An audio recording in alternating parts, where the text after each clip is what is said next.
This story is based on a real horror incident from Howard University. Tom, Jack, and Jerry were students at Howard University and lived together in the same hostel room.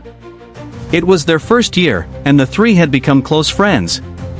One night, they decided to explore the campus. Someone had told them that there was a very old apple tree inside the campus, which was considered haunted or cursed. But no one was allowed to go there. So, they made a plan to sneak in and see the tree. They climbed over a wall and reached the compound where the apple tree stood. The tree looked just as huge as it was terrifying. Half of its leaves were dried, and the rest looked rotten. Many threads and scarves were tied around it. Just for fun, Jerry challenged them. If any one of them could bring back a scarf from the tree, he would pay $2,000. Scared, Jack refused immediately, but Tom started walking toward the tree without hesitation. Jack, frightened, tried to stop Tom and began telling him the story of the tree. He said that years ago, a girl had been murdered by her boyfriend and buried under that very tree. People believed that her spirit still haunted it.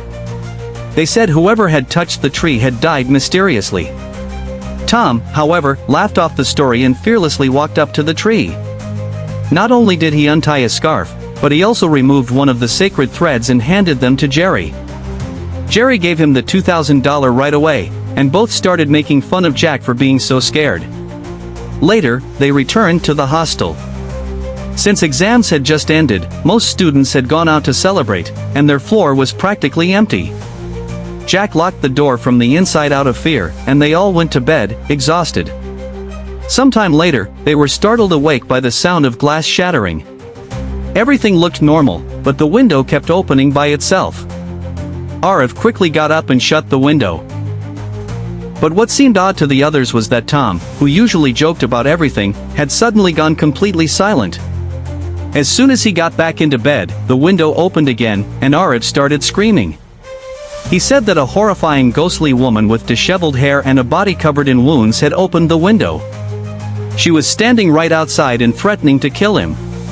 Jack and Jerry couldn't see anything outside and tried to calm him down. But Tom kept begging them to save him from the ghost. Jerry shut the window again and somehow managed to calm Tom enough for him to fall asleep. But when they woke up in the morning, Arif was gone. They searched the entire hostel but couldn't find him.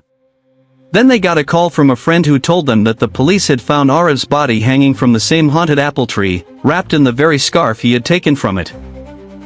Jerry and Jack were terrified. Now they understood what was really happening. It was all because of the cursed tree and the ghost that haunted it. They realized that Tom had died because he had disrespected the tree. Their train tickets to go home were for the next morning, so they decided they just had to survive one more night. That night, Jack had a terrifying dream. He saw the haunted apple tree, and a wounded ghostly woman with messy hair was trying to pull him toward the tree. He couldn't move. She began to strangle him in the dream, and he woke up gasping, covered in sweat. But what caught his attention even more was Jerry, who was sitting curled up in a corner, trembling and muttering something. Jack called out to him, but Jerry didn't respond. It looked like he was talking to someone invisible and getting increasingly terrified. Jack got scared of Jerry and decided to get help. He ran to the hostel warden's room and knocked on the door. When it opened, Jack was stunned. Tom was standing in front of him, his whole body blue and lifeless, holding the same scarf. He started walking slowly toward Jack, who screamed in horror. But suddenly, Tom vanished, and the warden came running to him. Jack told him everything, and they both rushed to his room.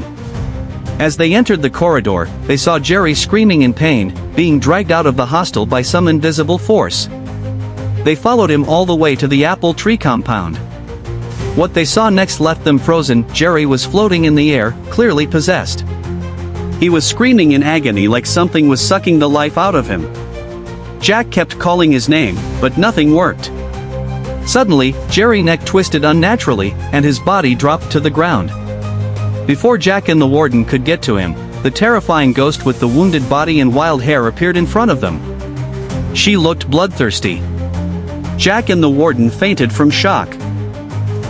The next morning, when they regained consciousness, they saw Jerry's lifeless body hanging from the apple tree, just like Tom's. The entire campus was shaken by the news, and the authorities sealed off the compound with cement.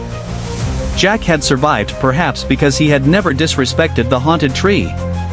But even today, students avoid going anywhere near that area.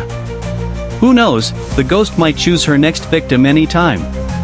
And if you enjoyed this video, don't forget to subscribe to our channel Buried Secrets.